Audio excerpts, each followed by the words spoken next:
let's use my recent lunch with a friend in Paris as an example of decision-making paradigms for entrepreneurs, business people who specialize in mediation or arbitration practices. So, got my cup of coffee, I'm ready to tell you a story. Just coffee, little cream. It's a good choice on a Monday. All right, welcome to Marketing Monday. My name is Natalie Armstrong-Motin with Marketing Resolution, and I want to tell you a story about a lunch that I had in Paris. If you're not familiar, I live in Normandy, France, south of the D-Day beaches in a little tiny village. I live about 2.5 hours, somewhat north and west of Paris, which everybody knows where that is. And I had an opportunity last week, a rare opportunity, a lovely, luxurious opportunity. Over the decades that I've been doing this work, I've met thousands and thousands of colleagues. Some of those colleagues become friends, and some of those friends become travel buddies. And last Friday, I had the opportunity to meet colleague, friend, and now travel buddy, Joan Stearns Johnson in Paris. We were at a conference together recently, and she said, "Hey, I'm going to be near you in France on a short holiday. Let's meet up." I said, "Absolutely." What a lovely thing to be able to do, right? So she sent me a text message, said, "Hey, how about Friday? Let's meet for mid-morning coffee, and then we'll have a lunch, a little bit of a walkabout. Sign me up." Joan is a lovely, lovely person, and this was a great chance to take a little bit of time and enjoy the really good things in life. And so I made a decision, and it was somewhat of a snap decision, but our brains work really, really fast. We make choices really quickly for ourselves. And so with no hesitation, I made the choice to absolutely jump on the national train system and go into Paris. When I got there, Joan and I were chatting. We were talking about how expensive things are in the city.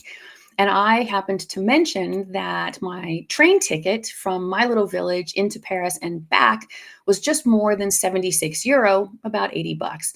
And she was astonished at how expensive this is. But for us, it's just normal. We didn't think twice about it. And then I went in this conversation with Joan, I went back and talked to her about the decision-making paradigm that led me to make this decision. And although for me, it was made really quickly, when you reverse engineer how that decision came about, that's the lesson of today's video. So I made a couple of notes. I apologize if I don't make eye contact with the camera, but here's how it played out. So I had to choose between driving into Paris or taking the national train. Now, I love the autonomy of having my own car. I am an American. I do love my car. And I have a fun little sports car. Lots of great fun to drive. But driving into Paris, right? Let's go down that path first. So here's the math. Here's the notes. Between my house and Paris is 224 kilometers, 130 miles, one way. So round trip, that's 280 miles round trip. And that would take my little car about half a tank of gas. I've got a 15-gallon tank. At the moment, gas in France is about 2 euro per liter. And on average, there are 4 liters per gallon. So in US dollars, that's about $8 for a gallon of gas. And at half a tank, that's going to cost me about $61 in gas just to drive from my village to Paris and then back again. Now, once I get to Paris, I've got to park my little car. Parking in Paris, like lots of really large metropolitan areas, is expensive. Parking in downtown Paris is 18 euro per hour. So that equates to about $19.50 per hour, or for a 4-hour visit with Joan, that's going to be about 80 bucks US. Now, there's also between my village and Paris several toll stations. And according to Waze, the map system that I use on my phone, there's 20 euro in tolls between my house and Paris, and then 20 euro in tolls to come back.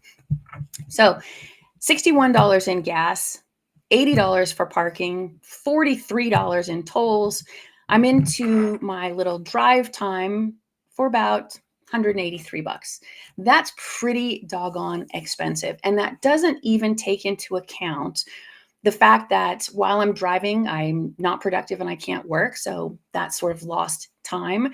The stress and anxiety of driving in Paris, which is absolutely crazy, especially because we're hosting the Olympics this summer. And so lots of roads are being renovated, changed.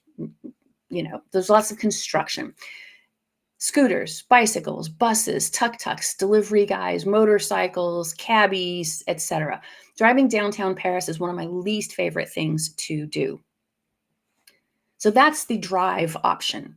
It's expensive, it's time consumptive, it's non-productive, and it's anxiety inducing. Or the national train, about 18 kilometers from here, it's about,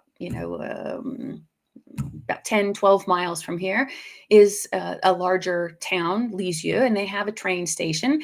And I happen to know at the moment, because they're renovating the parking because of upcoming Olympics, the pay station has been removed for this renovation. So at the moment, parking there is free.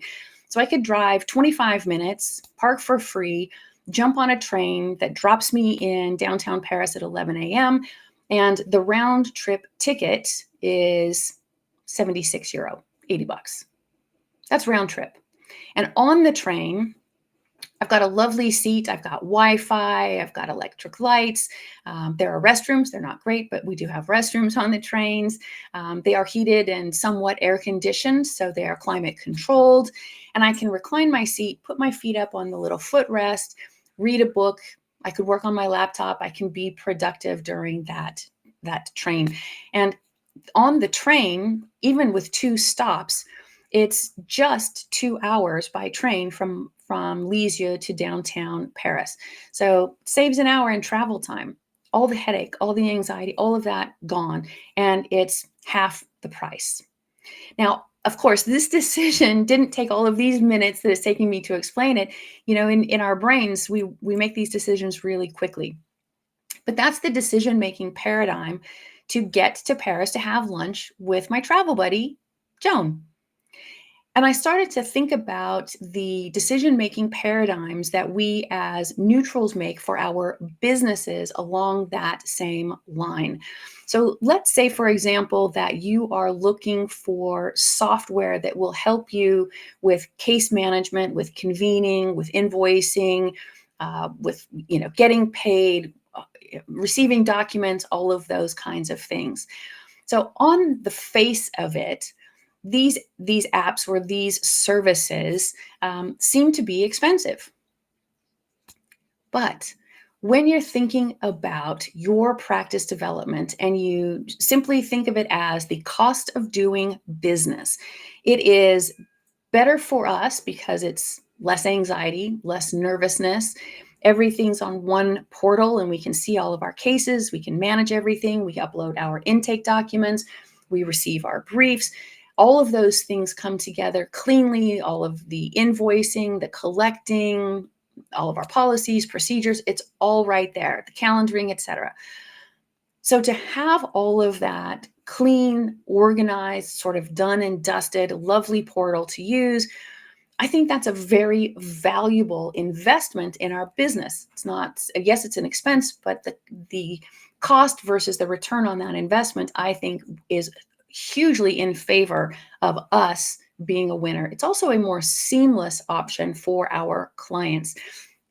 So to talk about these programs or these platforms a little bit, there are a couple that I really like. One is, of course, you've heard me talk about Case Manager Services, Inc. This is Nikki Safavi, and she sets up your phone. She answers the phone as your business, not as her own. So if your business is Natalie Mediates, then she answers the phone. Good morning, this is Natalie Mediates. How can I help you, right? And then she and her staff personally answer those questions. They respond to those emails. They send those documents. They get the case calendared. They create all of the billing, all of the receiving. They bring in the briefs. So essentially, you just show up and mediate. All of that is taken care of. Customer service is fantastic. And that is a pay-as-you-go platform. So every time a case goes through, a portion of what you earn pays for Nikki and her staff to manage that case. Another option is something like Fourth Party. This is an app that you use, and you are your own case manager. So you still answer your own phone, you still send your own emails, etc. But the platform has all of the calendaring, the document intake, all of the invoicing, the collecting, all of that kind of thing is there. So different price points, different services, but both allow you to be, more professional. Your clients feel it, you feel it. The cost of doing business is not just a cost, it's an investment. So when you're thinking about using tech platforms to support your business, you want to kind of go through the exercise that I went through, looking at the difference in the actual cost of you being available or not. That's a big that you're missing a case if you're not available to take the call. Look at the actual price of the platforms. Look at the actual price of the credit card fees. Look at the actual prices of all of these things. But then I think for me, one of the key things to look at is that using a service like this opens up your time to be more productive. There is less stress, less anxiety. It's a smoother business operation on your end, and it's a smoother client interaction on the client end. And those are things that you can't really measure, but should definitely be taken into account when you're making decisions about the use of technology, the outsourcing your convening, all of these kinds of things. Really important decisions. So if you're thinking about using one of these kinds of services, and I highly recommend that you do, it's just business that we have to conduct, and we have to conduct ourselves in a professional way, optimizing our customer service options. Really sit down and put together the pros and cons list for each of these platforms before you make a quick decision. It's, it is just a math exercise, but also don't forget the customer service, the emotional toll, the mental well-being, all of these kinds of things have to play a part in choosing one of these platforms. So I hope that you will choose one of these platforms, elevate your practice, have great interactions with your clients, make your life easier, more comfortable, less stress, less anxiety, make it more seamless for your clients. And that's my story for today. Cars, trains, tech platforms, basic math, right? All right, that's it. Decision-making paradigms as they apply to building a mediation or arbitration practice. Thanks so much for sitting through this video and listening to my travel stories. I really appreciate it. I hope you have a great day. Be good humans. Bye-bye.